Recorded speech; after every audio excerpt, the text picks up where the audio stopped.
ପିଲାମାନେ ବନ୍ଦେ ମାତରମ୍ ଆମର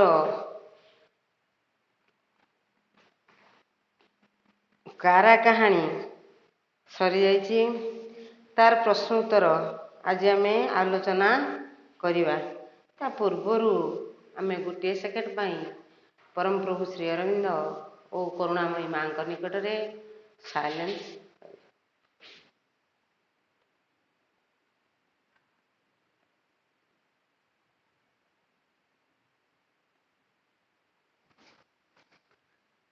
ଦେଇଛି। ଆମେ ତାକୁ କ'ଣ କରୁଛେ, ଆର ଶବ୍ଦାର୍ଥ, ଏ ବହିରେ ଥିବା ଶବ୍ଦର ଅର୍ଥ, ବିପରୀତ ଶବ୍ଦ ଏବଂ ତାର ସାରାଂଶ ବା ତାକୁ ମୁଁ ବୁଝେଇ ସାରିଛି, ତୁମେ ମଧ୍ୟ ବୁଝି ସାରିଛ। ତେଣୁ ଆମେ ଆଜି ତାର ପ୍ରଶ୍ନାବଳୀ, ଯେଉଁ ପ୍ରଶ୍ନ ଉତ୍ତର ଅଛି, ତାକୁ ଆଲୋଚନା କରିବା। ତ ପ୍ରଶ୍ନାବଳୀ 1 ନମ୍ବର ଦେଖ, ଉତ୍ତର କହିବା। ଶ୍ରୀ ଅରବିନ୍ଦଙ୍କ ବନ୍ଦୀ ହୋଇ କେଉଁ ଜେଲରେ ରହିଥିଲେ? ଶ୍ରୀ ଅରବିନ୍ଦ ବନ୍ଦୀ ହୋଇ କେଉଁ ଜେଲରେ ରହିଥିଲେ? ତମେ ପଢିଛ, କୋଉ ଜେଲରେ?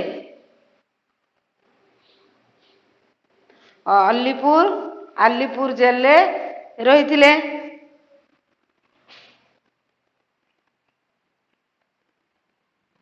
ଆଲିପୁର ଜେଲରେ ସେ ରହିଥିଲେ। ଏଟା କରିପାରିବ। ଖ ନମ୍ବର, ସେ କେଉଁ ପ୍ରକାର କୋଠରୀରେ ରହୁଥିଲେ? ସେ ଏକ ନିର୍ଜନ କୋଠରୀରେ ରହୁଥିଲେ।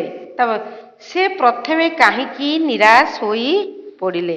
କ'ଣ ପାଇଁ ସେ ପ୍ରଥମେ ନିରାଶ ହୋଇ ପଡ଼ିଲେ?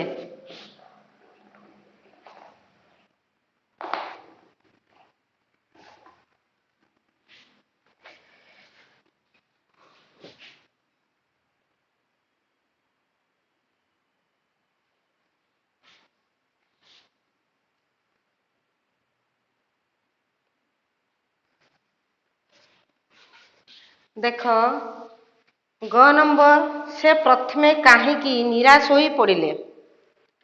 ସେ ମାନେ ଶ୍ରୀ ଅରବିନ୍ଦ ପ୍ରଥମେ କାହିଁକି ନିରାଶ?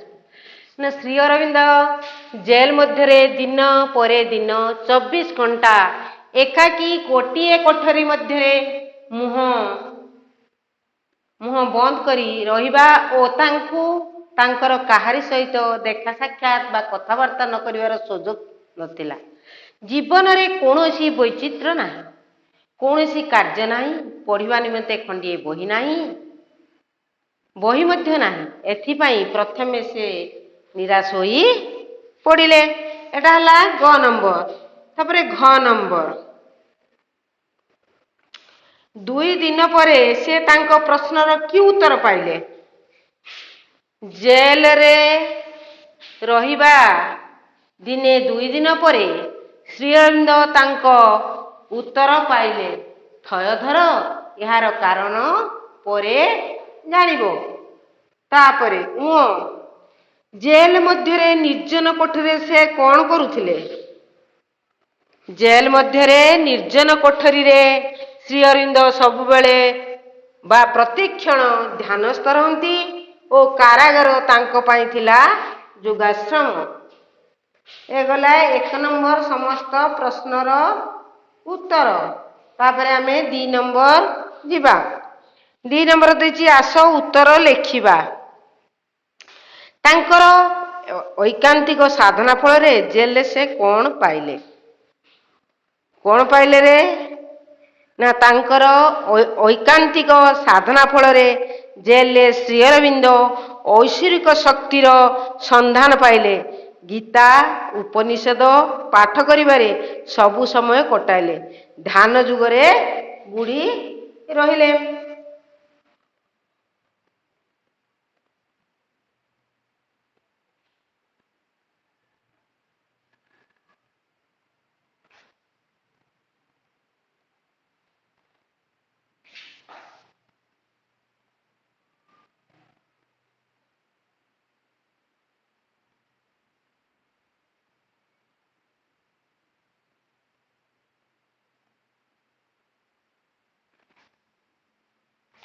ପ୍ରଶ୍ନ ହେଲା କ'ଣ ତାଙ୍କର ଐକାନ୍ତିକ ସାଧନା ଫଳରେ ଜେଲରେ ସେ କ'ଣ ପାଇଲେ? ତାହେଲେ ଲେଖ ପିଲାମାନେ।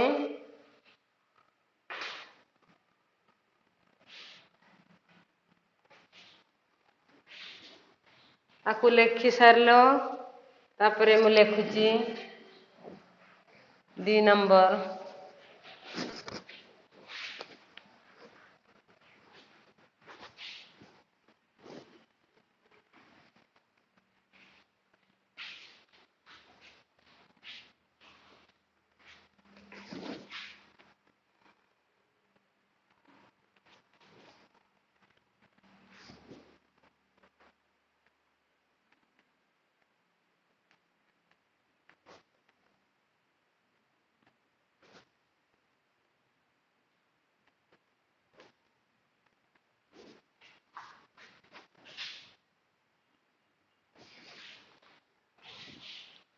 ଐଶ୍ୱରିକ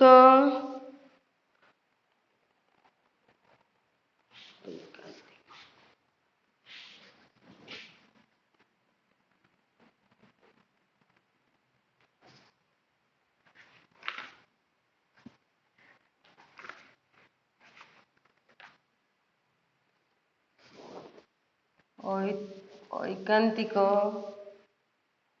ସାଧନା ଫଳରେ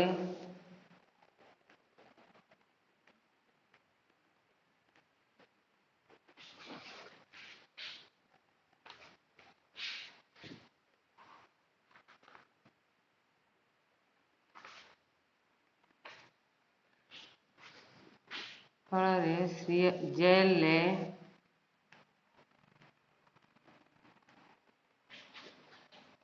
ଶ୍ରୀ ଅରବିନ୍ଦ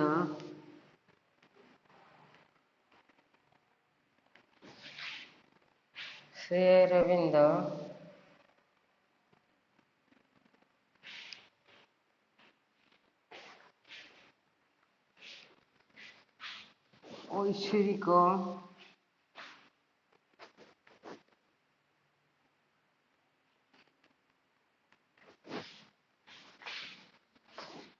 ଶକ୍ତିର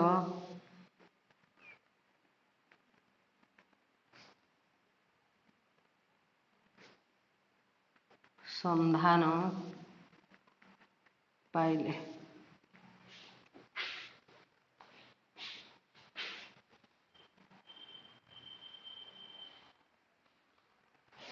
ଗୀତା ଉପନିଷେଦ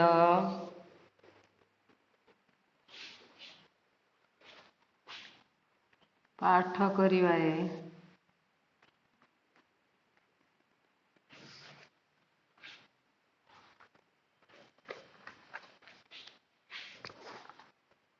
ସବୁ ସମୟ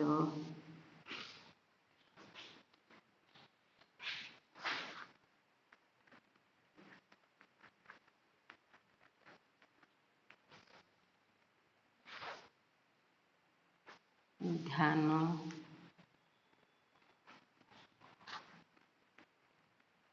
ଯୋଗରେ ବୁଡ଼ି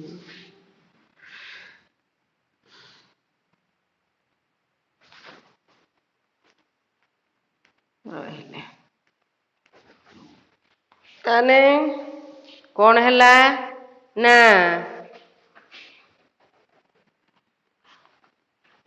ସେ ତାଙ୍କର ଐକାନ୍ତିକ ସାଧନା ଫଳରେ ଜେଲରେ ସେ କ'ଣ ପାଇଲେ ନା ତାଙ୍କର ଐକାନ୍ତିକ ସାଧନା ଫଳରେ ଜେଲରେ ଶ୍ରୀ ଅରବିନ୍ଦ ଐଶ୍ୱରିକ ଶକ୍ତିର ସନ୍ଧାନ ପାଇଲେ। ଗୀତା ଉପନିଷେଦ ପାଠ କରିବାରେ ସବୁ ସମୟ କଟାଇଲେ। ଧ୍ୟାନ ଯୋଗରେ ବୁଡ଼ି ରହିଲେ।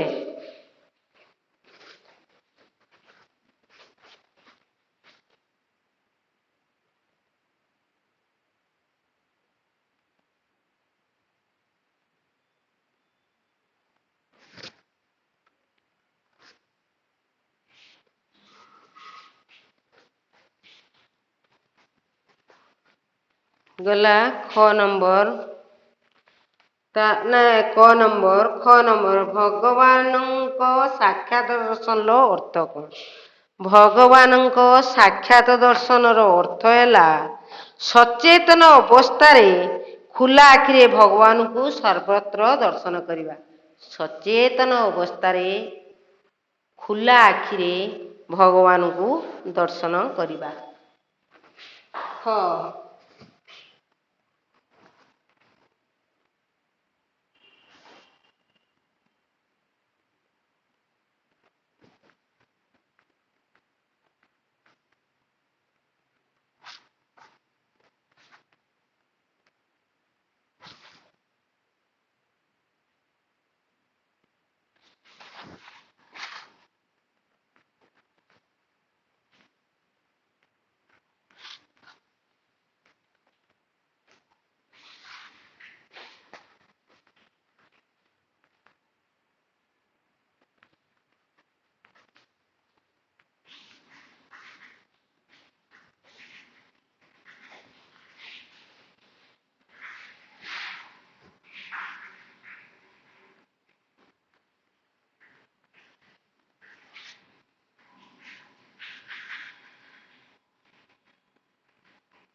ଛ ନମ୍ବର ଭଗବାନଙ୍କୁ ସାକ୍ଷାତ ଦର୍ଶନର ଅର୍ଥ ହେଲା ସଚେତନ ଅବସ୍ଥାରେ ଖୋଲା ଆଖିରେ ସାକ୍ଷାତ ଭଗବାନଙ୍କୁ ଦର୍ଶନ କରିବା।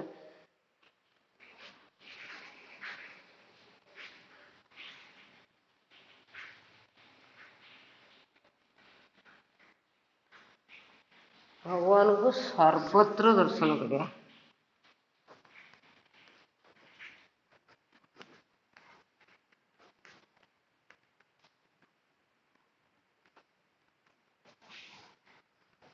ହେଲା। ଗ ନମ୍ବର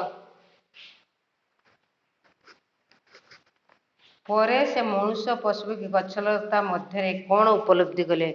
ପରେ ସେ ମଣିଷ ପଶୁ ପକ୍ଷୀ ଗଛଲତା ମଧ୍ୟରେ ସ୍ୱୟଂ ବାସୁଦେବଙ୍କୁ ଉପଲବ୍ଧି କଲେ। ପରେ ସେ ମଣିଷ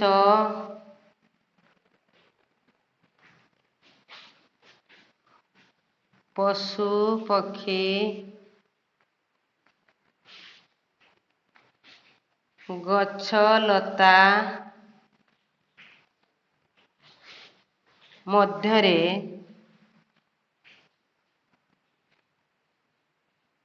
ବାସୁଦେବଙ୍କୁ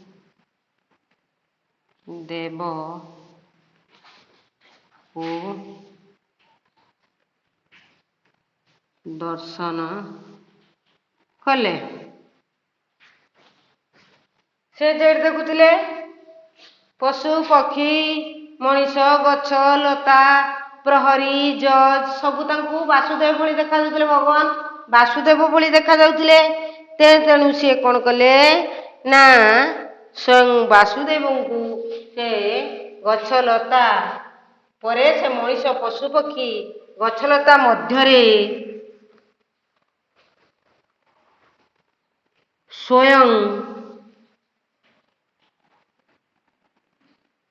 ସ୍ୱୟଂ ଭଗବାନଙ୍କୁ ଦର୍ଶନ କଲେ।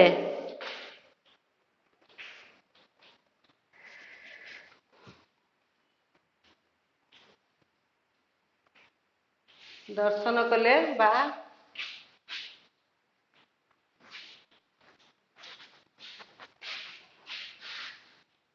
ଉପଲବ୍ଧି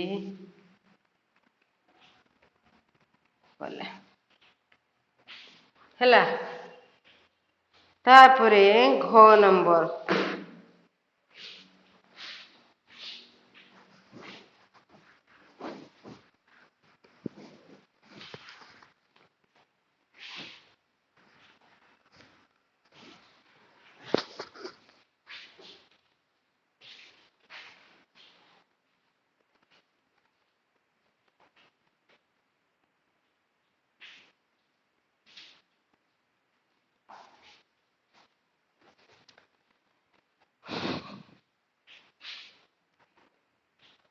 ଘ ନମ୍ବର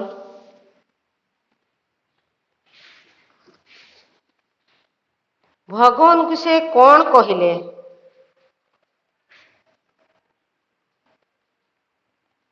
ନା କଣ? ଭଗବାନଙ୍କୁ ସେ କଣ କହିଲେ?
ତାଙ୍କ ଜୀବନରେ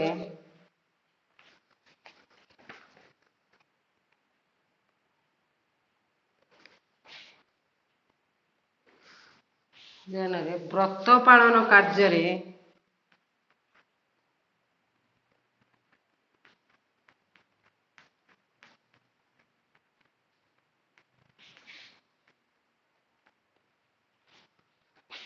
ଏପରି ବାଧା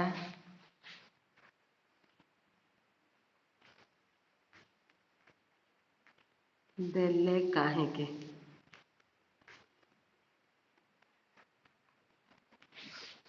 ତାପରେ ଗ ନମ୍ବର କଣ ନା ଭଗବାନ ସେ କଣ କହିଲେ? ଭଗବାନଙ୍କୁ ଶ୍ରୀ ଅରବିନ୍ଦ କହିଲେ ତାଙ୍କ ଜୀବନର ବ୍ରତ ପାଳନ କାର୍ଯ୍ୟରେ ଏପରି ବାଧା ଦେଲେ କାହିଁକି? ତାପରେ ଓ ନମ୍ବର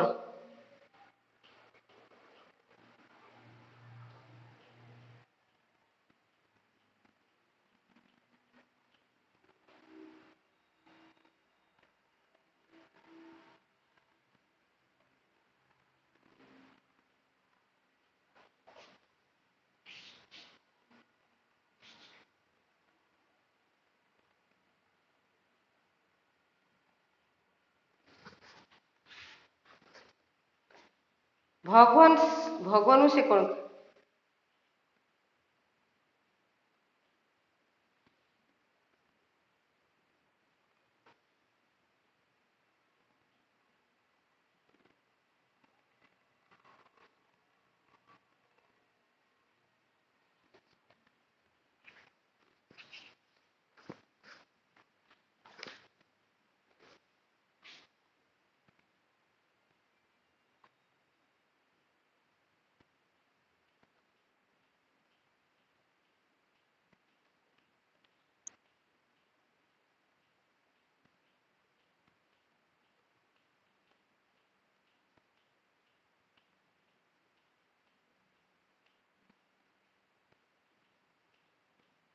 ତାପରେ ଓ ନମ୍ବର କାରା କାହାଣୀ କଣ?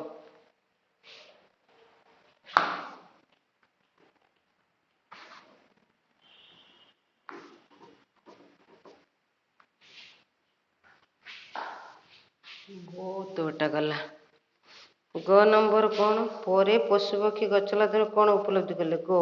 ଭଗବାନଙ୍କୁ ସେ କଣ କହିଲେ? ଭଗବାନଙ୍କୁ ସେ କଣ କହିଲେ? ଏଇଟା ଘ ତାପରେ କାରା କାହାଣୀ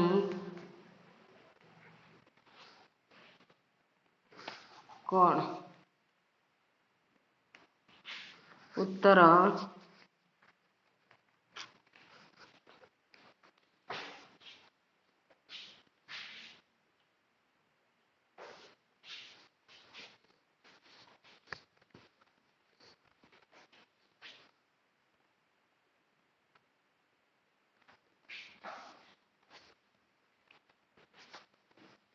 ଓ ନମ୍ବର କାରା କାହାଣୀ କଣ?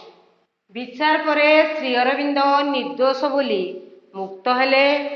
ଜେଲରୁ ବାହାରି ଆସି ତାଙ୍କ ଜେଲ ଜୀବନର ଅପୂର୍ବ ଅନୁଭୂତି ସେ ଉତ୍ତରପଡ଼ା ଅଭିଭାଷଣରେ ବର୍ଣ୍ଣନା କରିଥିଲେ।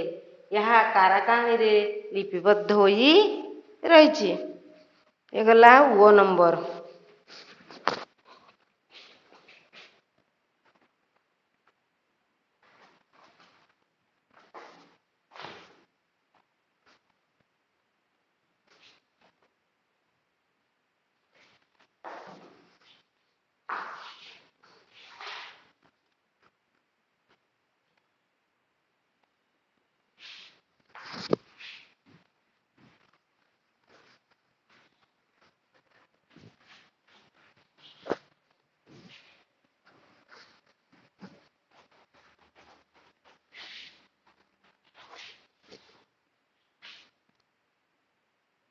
ଗଲା 2 ନମ୍ବର ସରିଲା। 3 ନମ୍ବର ଶବ୍ଦକୋଷରୁ ଏହି ଗୁଡ଼ିକର ଅର୍ଥ ଖୋଜି ଲେଖିବା। ସକ୍ରିୟ, ନିର୍ଜନ, ସକ୍ରିୟ, ନିର୍ଜନ,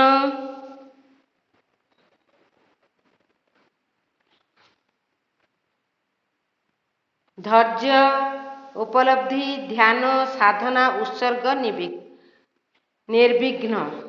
ଏଗୁଡ଼ିକ ମୁଁ ଯେତେବେଳେ ଶବ୍ଦ ଅର୍ଥ ଲେଖିଥିନି ସେଗୁଡ଼ା ଲେଖିଛି, ତାର ଅର୍ଥ ଲେଖିକି ତୁମେ କ'ଣ କରିବ? ଅର୍ଥ ଖୋଜିକି ଲେଖିବ। ତାପରେ ଅର୍ଥାତ୍, ତ, ମାତ୍ର, ପରନ୍ତୁ ଆହୁରି ଲଗାଇ ବାକ୍ୟ ଗଠନ କରିବା। ଗୋଟିଏ ବାକ୍ୟ ଗଠନ କରିଦେବେ। ମେଘ ଉଠାଇଲା ଅଥଚ ବର୍ଷା ହେଲା ନାହିଁ। ଅଥଚ ଲଗେଇକି ହେଲା। ସେଇଭଳି ତମେ ଅନ୍ୟ ବାକ୍ୟ ଗୁଡ଼ିକ ଲେଖିବ। ସେ ତ କାଲି ତୋ ସହିତ ସାଙ୍ଗ ହୋଇ ବିଦ୍ୟାଳୟ ଯିବ। ସେ ତ କାଲି ତୋ ସହିତ ସାଙ୍ଗ ହୋଇ ବିଦ୍ୟାଳୟ ଯିବ। ତ ଲଗେଇକି ଲଗେଇବ।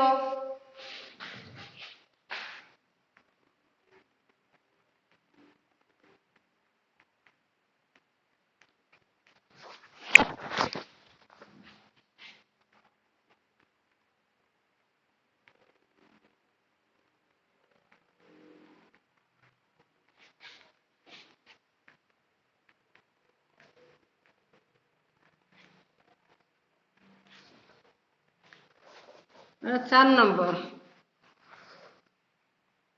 ତାପରେ ମାତ୍ର,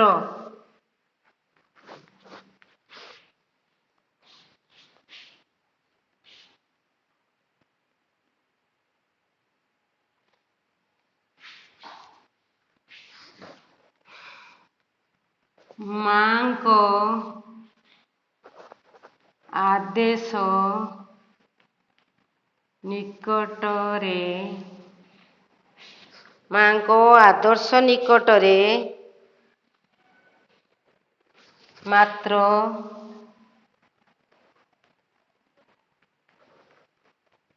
କେତୋଟି ଟଙ୍କାର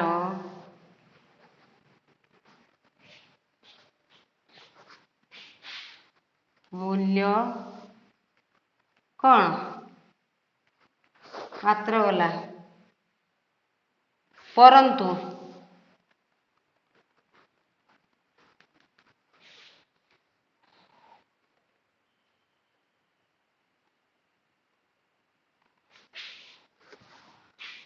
ରାମଚନ୍ଦ୍ର ପ୍ରଭୁ ଶ୍ରୀ ରାମଚନ୍ଦ୍ର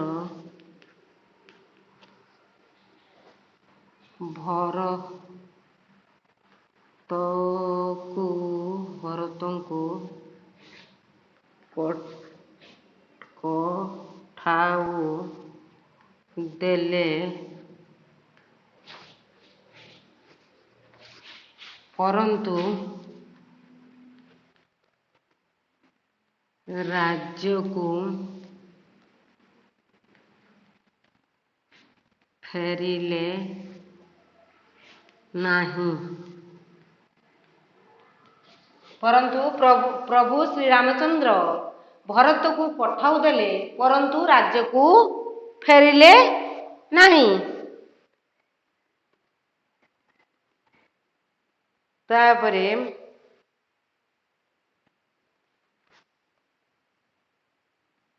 आहुरी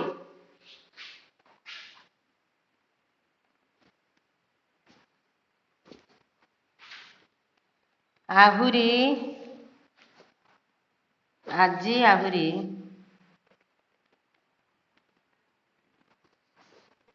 आहुरी 24 घंटा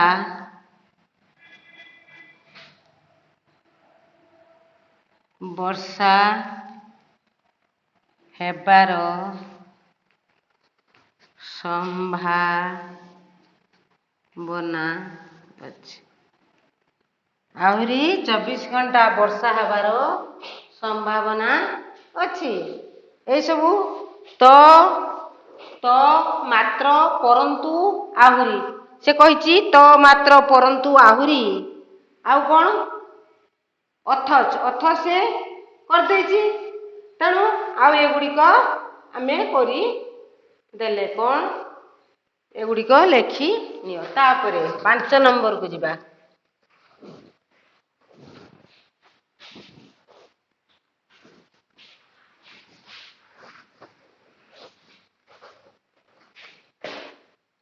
ଯାହାର ଦୟା ନାହିଁ ନିର୍ଦୟ ସେହିପରି କଣ ଲେଖିବା ଯାହାର ଲୋଭ ନାହିଁ ନିର୍ଲୋଭ ଯାହାର ଆଶା ନାହିଁ ନିରାଶା ଯାହାର ଦୋଷ ନାହିଁ ନିର୍ଦୋଷ ଯାହାର ଦେହରେ ରୋଗ ନାହିଁ ନିରୋଗ ଯାହାର ଧନ ନାହିଁ ନିର୍ଧନ।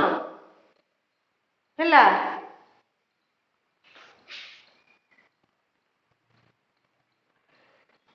ତାପରେ गोटे वाक्य प्रकाश करवा ये 2-3टा वाक्य अछि। राम हाटू गला श्याम हाटू गला से दुहे हाटू गले। राम श्याम लिखिबो राम और श्याम दुहे हाट को गले।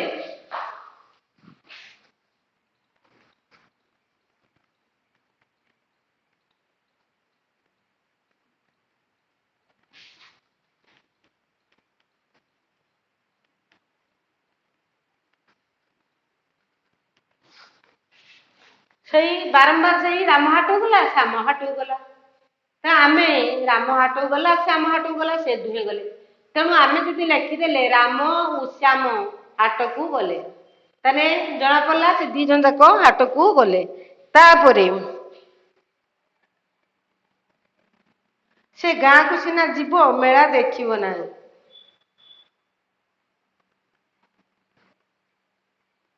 से गाँ को जीव से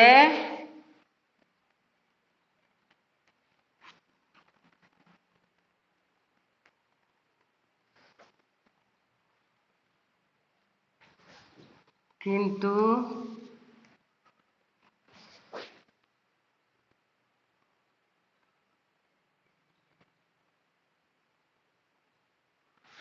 मेला देखिबो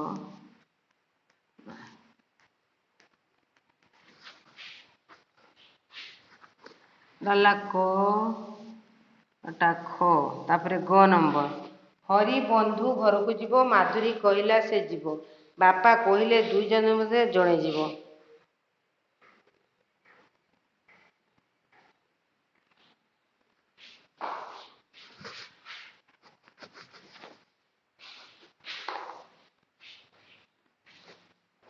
तापरे हरि बंधु घर को जीव माधुरी कहला से जीव बापा कहले 2 जन मध्यरु जणे जीव।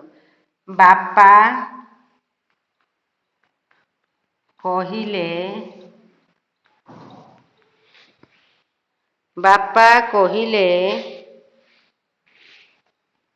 हरि किंबा माधुरी मध्यरु जणे जीव। ग ଘ ନମ୍ବର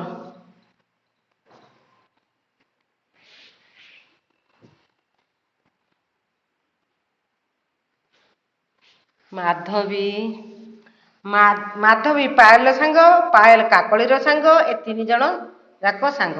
ତେଣୁ ମାଧବୀ ଲେଖିବ, ଗୋଟିଏ ବାକ୍ୟରେ ଲେଖିବ ମାଧବୀ ପାୟଲ ଓ କାକଳି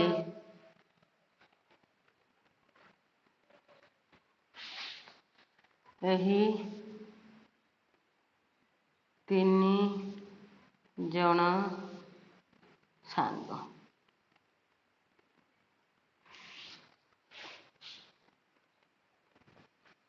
ଏଇ ତିନି ଜଣ ସାଙ୍ଗ ବାରମ୍ବାର ସେଇ ପାୟଲ ମାଧବ ପାୟଲ ଓ କାକଳି ତିନି ସାଙ୍ଗ ଏକା କଥା ହେଲା। ଗଲା ଘ ନମ୍ବର। ତାପରେ ଅଣଯୋଡ଼ି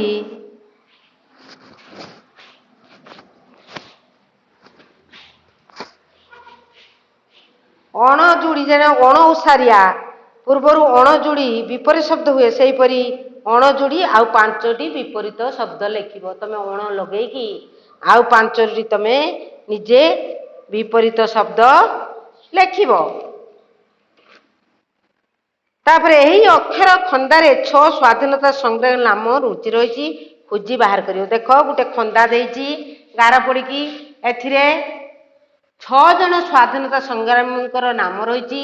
ତମେ ଲେଖିବ। ଜଣେ ହେଲା